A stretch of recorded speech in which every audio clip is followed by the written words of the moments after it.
So what we're looking at here is the 100-year and 500-year flood inundation. What we've been doing is a statewide floodplain mapping project.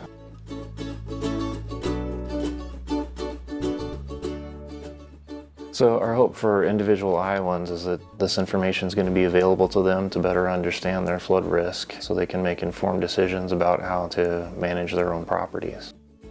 Before this project started, communities had very outdated data. We wanted to provide firms or flood insurance rate maps for parts of the state that had never had flood insurance rate maps. The updated floodplain mapping is based on LiDAR data. It's very high resolution information that's collected using airplane flyovers of the state.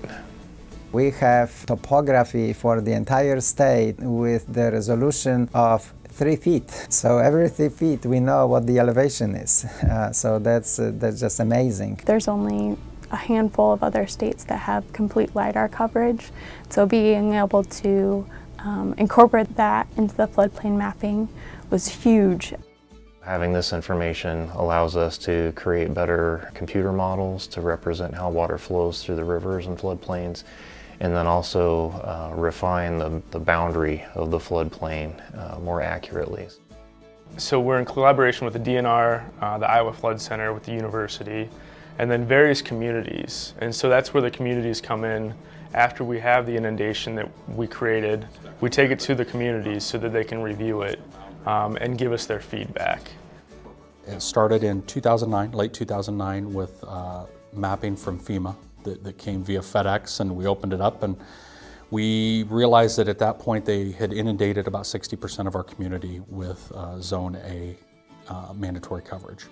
That obviously was not, in our opinion, the best depiction of what our flood risk was. So we reached out to the Flood Center at that time, and through the course of about 2 years worth of study, we were able to present to FEMA a more detailed picture of what our flood risk would be.